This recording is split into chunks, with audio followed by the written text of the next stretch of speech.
I'm Josh Harris, and you're listening to Clear and Loud, a podcast about the ideas, stories, and voices that are shaping our world.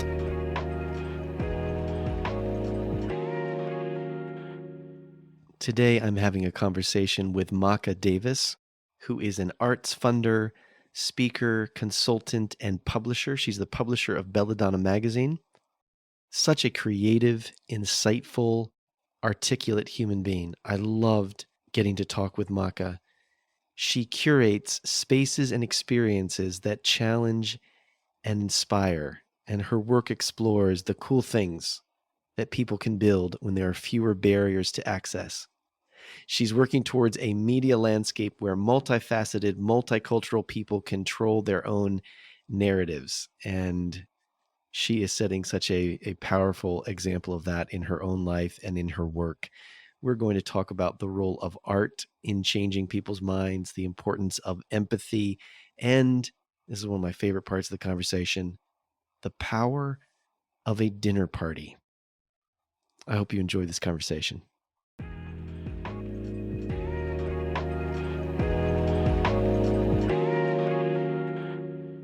Maacah, it is so good to get to talk with you.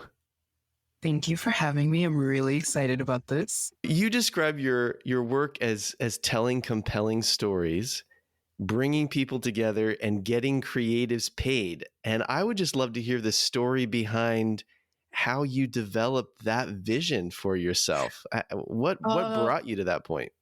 A giant existential crisis. I was in many ways a West African immigrant stereotype, and then I thought I was going to be a dentist. When you go to college, you be a dentist or a doctor or a lawyer, and then I chose the fourth option, which is disappointment to your parents. And I had this giant quarter life crisis because the dentistry field wasn't the path to success that it had been traditionally, and in that time, I just, started working on creative projects to kind of get through the stress of not knowing what I wanted to do with my future. And I started Belladonna Magazine. I turned 20 the summer that I launched it. And it was just kind of my rebellious response to a photographer who claimed that it was difficult to find photogenic models of color in the South. And so for about 8 issues, I have been rebelling against that sentence ever since. But I only meant to do it for one issue, right? Like once I had done it for that one issue, I proved my point. I was like, I'm good. Goodbye. I did it to be petty and my goal was accomplished. I proved my point. And I was like, hasta la vista. And then people who weren't my family bought it. And they were like, when's the next issue coming out? And so you weren't even planning on this becoming like a multi-issue thing. Listen.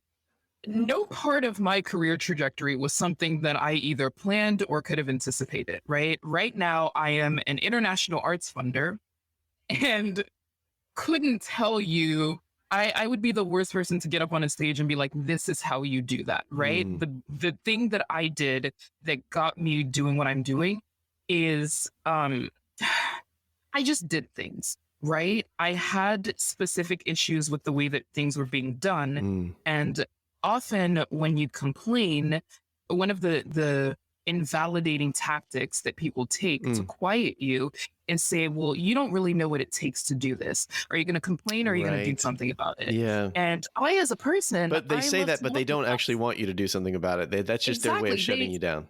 They expect you to just shut down. And I'm like, haha, let me introduce you to my ADHD sponsored hyperfocus. I am now singularly focused on either proving you wrong or proving to myself that it can't be done, right? Like either way, somebody is going to come out of here with some answers. Right. And what I discovered from my years of doing things is that doing things isn't hard. You just kind of have to want to, right? When I started Belladonna, I was 19 years old and had no money and no resources. And I published the first issue using a free 30-day trial of the Adobe Creative Suite. You know, when you sign up, oh they give you 30 days that's for so free. Great. Yeah. I had Photoshop and InDesign experience from when I was on the paper in high school for a whopping 1 semester. Maybe it was 2. Right. So I was really a publishing veteran at the time that I began this. Well, so I want to back up for a second because people hearing about Belladonna, obviously they're listening to this podcast. They can't necessarily picture it. If someone were to flip through one of the recent issues, what are they going to see? What's going to strike them about Belladonna? Ooh, brown girl escapism. So it is a space for, I'd say, multicultural, multifaceted women, right? It is, the name Belladonna comes from both its direct translation to beautiful woman in Italian, but also the name of the deadly nightshade. And so I have often Wow. said that we are a celebration of women who are both beautiful and deadly. And the way that I present the editorials are all about this very romantic, whimsical, just presentation, because I I've always really just liked carefree things, right? Like I want to just exist. I don't want every aspect of my existence to be politicized. Obviously, it is by default because that's the world that we live in and context informs who you are as a person. But the way that I curated Belladonna was very intentional. If you look at the page and you see a mermaid and your problem with it is that she is not white, like that's the unrealistic part of it. I can't help you, right? It's just, so it's Belladonna is this, it's the first Black woman owned print fashion publication. At the time that I started it, of course, like that's what it was. And it was specifically focused on presenting a specific kind of fantasy fashion, not like real life editorial. And what followed was me going, okay, this on the pages was great, but I also love this sort of whimsical escapism in my real life. And so the dinner parties, the exhibits that I curated, the things that I did afterwards were all about making real life a little bit more magical. I love that And so so much. that's what my brand is all about. What's been the most surprising aspect of your journey? Honestly, the most surprising aspect has been the discovery that doing things isn't hard. You just have to want to, right? Because there were the things that I expected to find challenging were not the things that I found challenging. I expected the putting together the magazine part to be the hard part, and it wasn't, right? And I expected, I run an arts grant now, and I expected, finding the specific ideas and people to be the hard part, and that's not the hard part. And so it's the biggest surprise to me has been, like I said, doing things is not that hard. You just have to want to, right? Changing your mind, being intentional about the way you move. That is presented as far more challenging than it actually is in practice.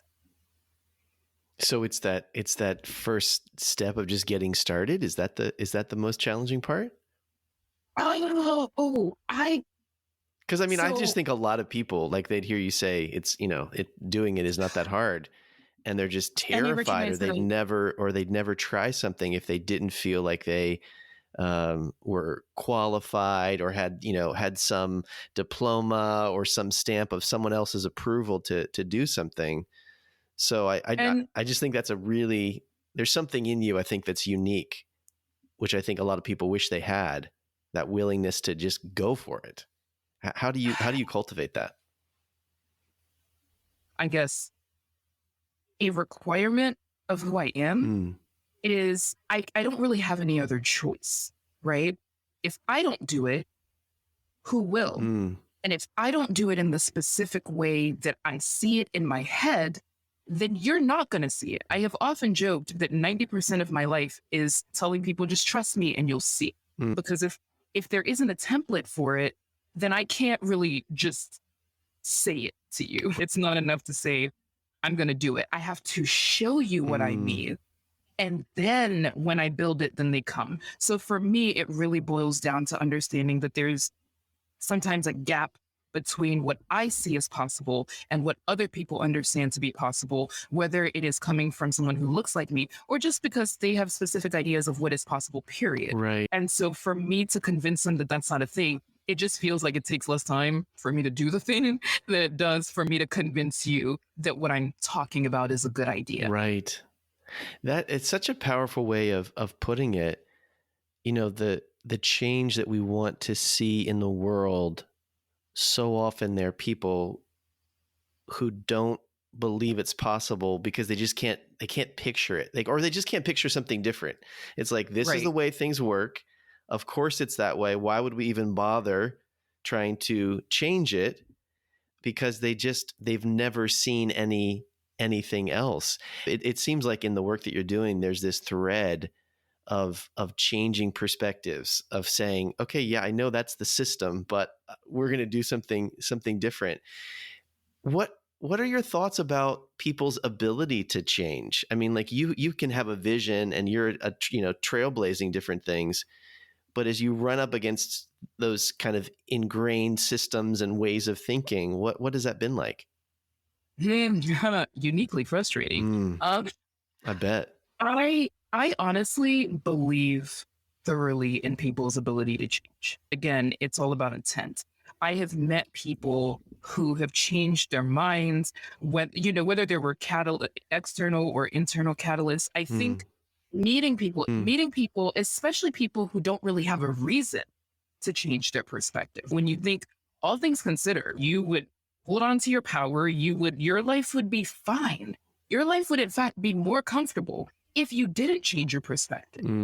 Then why would you? And I see constantly people who choose to, despite the risk, despite the cost. And it is those people who make it very hard for me to be patient with people who are like, I just get change. I'm like, yeah, that person who had a lot more to lose than you did it anyway. I find it very hard to believe that you can't. There's a difference between can't and don't want to. And don't want to is a different one. You got to be honest with yourself about what you're willing to do. And one thing I say often, something that you've seen floating around the internet, I don't know how to make you care about other people, right?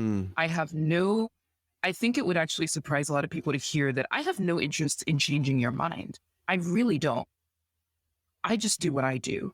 And I recognize that sometimes just by living your truth and living loudly as you are, that helps people figure out what they want to do or what they want to change or improve about themselves. And so you're rarely going to find me, like I'm not going to argue with a stranger on the internet, right? I will argue with my friend in real life because I want to know, okay, what made you think that? How did you get here? If we had a miscommunication or misunderstanding, how do we solve that? So I often say that my friends, we don't fight because we argue. And it's because we have this common goal of getting on the same page. It's not about changing their minds. It's about saying, okay, wait, based on what I said, how did you receive that? Where are we going? What's our objective? It's not about ego. And so because it's not about changing each other's minds, it's just making sure that we're okay, we're taken care of. It makes things a lot easier. So I believe in people's capacity to change. Where I get frustrated is knowing that their desire might not always be there. And I have no power over that, and that's kind of where you get like, all right, I can't do anything about that. Well, you can start to feel like you're just banging your head against a brick wall if you just argue with people on the internet. Everyone's sort of entrenched in their side, their party, and yet there are those people that have this slightly different viewpoint or perspective, or like this empathy to say, what is it like from that person's point of view? And I just think so much change does happen when we push outside of the echo chamber of everyone who agrees with us, and we have some kind of real connection with a human being, and suddenly you go, oh, I can't just write them off. They're a real human being. They have a story. I feel like that's such an opening for change in all directions, for everyone to be willing to see things from a different perspective. I'm fascinated by the fact that one of the settings that you create, you create these experiences and these moments, centers around food. And I feel like when you sit down and you break bread with another human being, it does break down so many different barriers. And I'm just curious if that's part of why you're drawn to, the different events and the moments that you create around food. What role does food play in all of this? I have lived in 4 countries and traveled to countless others. And I'm a third culture kid. If you're familiar with the concept, it's basically kids who grew up in cultures outside of the country they were born in. Right. And so you're forced to adapt. You're forced to become your own constant. And one thing I realized, if I can find good food, I can find home, right? I can find community, I can find people. There are similarities in foods, from Mexico to Ghana. We all have variations of like a fermented corn dish. We all have variations of a pizza style dish. We all have variations of, there are certain food items that I will not go into detail here, but like you can draw the connection. I'm like, oh, this reminds me of home. And I'm Incredible. 1,000 miles away, but in this moment, I feel like I am at home. I can bond over the person who either helped me find it or is sitting here with me. And so food became for me a way to kind of force other people into the discomfort that encourages vulnerability. That's what it is for me. The rule at my dinner parties is for the chefs, they have to make something I can't find on a local menu. And if you're a guest, you have to bring an open mind and an empty stomach. That is what every invitation asks of you. So you curate this, like you bring the chef together and you work with them on the menu, and then they take care of the menu. Interesting. They take care of the menu. I take care of the logistics. I take care of the when, the where, the who. I send out paper invitations because yes, I am your grandmother. Fight me about it. And every invitation encourages you to dress up if you want to. If you don't, that's fine, because I believe that, you don't really need a reason to have a special occasion. So often these dinners are on random days. It's not on holidays, and that's intentional, I like right? that. So it's like if you want a reason, it's the tagline I always use is fancy pants not required, but greatly encouraged. So if you want a reason to wear that giant hat that's been in your closet, I will always be happy to be that reason for you. And if you want to show up in sweatpants, that's fine too, right? Like just come as you want to be. And what has been a pleasant surprise about that is people run wild, right? Wow. Attorneys wear the most fun outfits, and people are really creative when you give them the space to be. That's what drives my work. They dress fun when you're like, hey, this is gonna be a fun time. It's gonna be a tea party. Okay, I actually have 400 pieces of china. We're gonna do this. I want you to commit. Oh my goodness. I love it.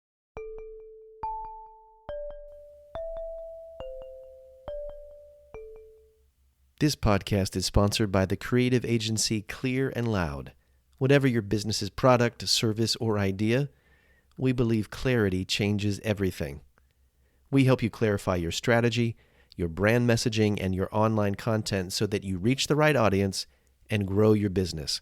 If you're frustrated by an ineffective website, if your message is jumbled and confusing, and you're not getting the traction you want with your marketing, let's talk.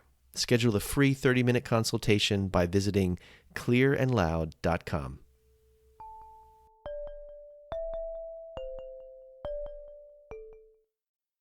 If you like the grant program that I run, if you say, what cool thing can you do with X amount of money? People want to create. People want escapism and beautiful things. And so that's kind of what has driven not just my dinner parties, but my event series, everything that I do, right? It's about giving people the space to play. And so with the dinners, the chefs do what they do. I'm not telling a chef what or how to cook. And I think they usually appreciate that I take care of the logistics because they don't have to worry about picky eaters. They know that the people I've curated are going to trust them enough to eat the food. It's a special kind of relationship. What is your purpose when you think about creating these dinners? Honestly, it's what you said at the very beginning, right? I want to help people tell compelling stories, right? People are fascinating, endlessly so. And the purpose of these dinners is to have critical conversations, right? About not just food and culture, but the intersection of all. Why are we the way we are? What is our purpose? Why are we here? Why do we do this? Why do you care? These are questions that if I just, met you on the street and started asking you this, very weird, right? Call security. But in this space that is very curated, where you might not have been there before, I don't know the menu, you don't know the menu. It's the shared discomfort and vulnerability, because all of our guards are down. Because we're like, it's going to be, we're in an exploratory space. We're more willing to have these critical conversations and to reflect on ourselves in a way that we might be more guarded doing in a different context. Oh, that is so incredible. So are you creating these moments and actually outlining topics that people talk about? Or is that just open? Like, how do you make sure that people don't just have mundane, meaningless conversations?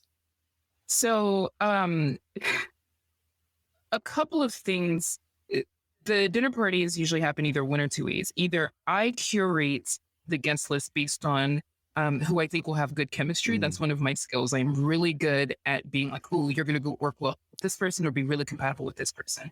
And so in the very beginning, of course, when no one knew what or why I was doing this, I curated all the dinners and I was like, I'm going to bring this specific group of people together.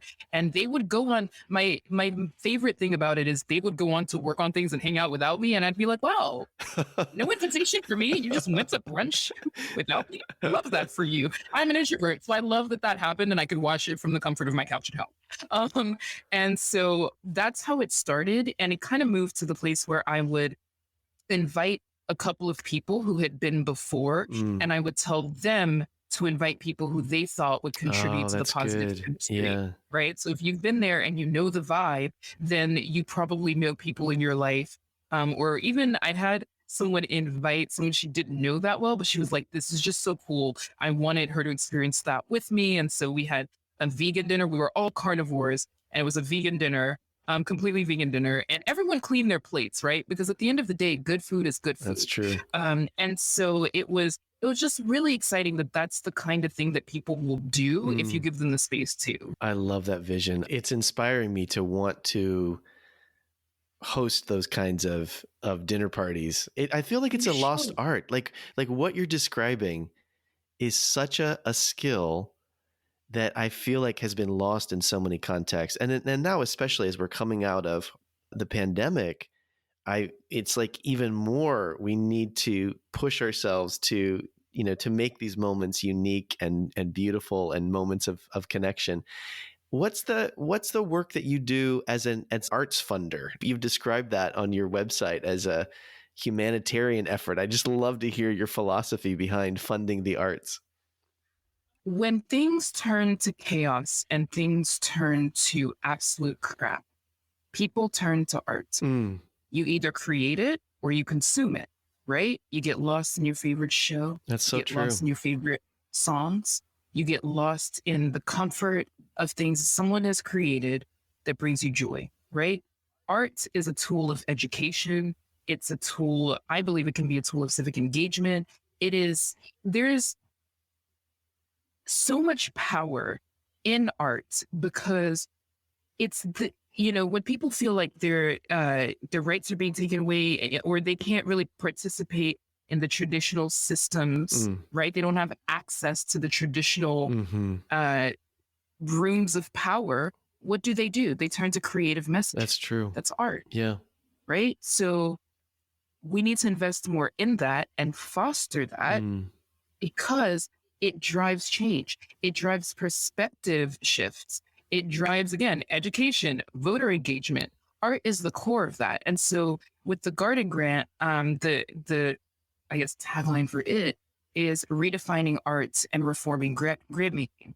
Because when I say art, sometimes people think, traditional art, graphite, or performing arts in the very traditional sense. And so I was very intentional about the language that I used when I first launched it. I say I fund beautiful ideas because you have a lot of change makers, creatives, artists, artisans who don't consider themselves as artists because they don't exist in the white box gallery space. Interesting. Yeah. And so the Garden Grant allows me to have conversations about who gets to be paid to make art, who gets to define that a red square that you paint is worth more money than one that I paint, right? Like who gets to state that? Yeah. And I have been endlessly inspired by the beautiful ideas that people propose. When, like I said, there are very few limitations. So that's why I believe in art being a humanitarian effort, right? A tool that you can use to make the world a better place. There is nothing as inclusive and expansive as art to do that. That is such a powerful statement. I'm thinking about, someone who, if they had a ton of resources financially and they looked at some aspect of society and said, I want to change that. I mean, I think that a lot of times the kind of go-to action is political. Like I want to, give to this politician or, this political movement or whatever it might be. And what I hear you saying is that's fine and good, but Mhm. Love that. investing Yeah. and funding, artists to tell the kinds of stories that can actually maybe potentially more powerfully change hearts, like actually change Right. perspectives, like give people an empathetic encounter with new ideas. It could be a better investment of that. And I think it's incredible to think in that way. So your organization is in itself like a fund that is distributing grants, or what does that look like? Yeah, there's an application cycle. You can apply it anytime. There's a review board, and there's certain criteria that they assess the ideas. Of course, feasibility within the budget that's being asked for, but also a couple of the questions that the review board has to consider. Does this inspire your curiosity, right? Does this make you want to learn more Mm, or do something? That is something that they talk about when they're reviewing these applications. Does it make you think? mm, And does it, to steal Marie Kondoism, does it spark joy, yeah. right? Did it make you happy? Because one of the things that I think we ask too much of artists is trauma. Bear your trauma to me before I consider your humanity or your Mm, pain or your message is valid. And I know that the very first round of grants that we gave, that conversation with the review board was so joyful, right? Because these were all beautiful ideas. They were fun. I launched this during COVID mm, when I just wanted to be inspired, right? And there was a lot of chaos happening around. And I was like, please, I'm trying to buy joy here, right? Like, right. just inspire me. And it started with me looking for other arts funds to donate to. And that's what I saw a lot of, right? Like, tell me why you think you deserve this. And I was just like, that's a lot right now. Yeah. So the question I asked was, look, what beautiful idea do you have Oh, I like that. for this amount of money, Mm, right? Like, not restrictive, be as creative as you would like. And that reading those applications and those ideas was so joyful and inspiring and had such a positive impact on the group, you know, in that conversation that I can only imagine what the negative would have done, right? mm, The opposite. yeah. Reading applications that were rooted in trauma, that were rooted in pain, that were rooted in sadness. I don't want that. So I prefer the way that we're doing it, right? Beautiful ideas. Does this make you want to learn more? Does this spark joy? Does this inspire you? Those are the questions that I want to lean more into in my exploration of the art space. Thanks for listening to the Clear and Loud podcast. I'm your host, Josh Harris. Our producer is Pam Cameron, and this episode contains music by Jeremy Yaddo at Music for Podcasts. If you like what you hear, give us a boost by subscribing or leaving a review on Spotify or Apple or wherever you listen. We'd also love your feedback on today's episode. Or if you have a question you'd like addressed on a future episode or a guest you'd like us to consider, email us at hello@clearandloud.com. You can also shoot us a direct message on Instagram. Our handle is @clearandloud. Thanks for listening, and we'll see you next time.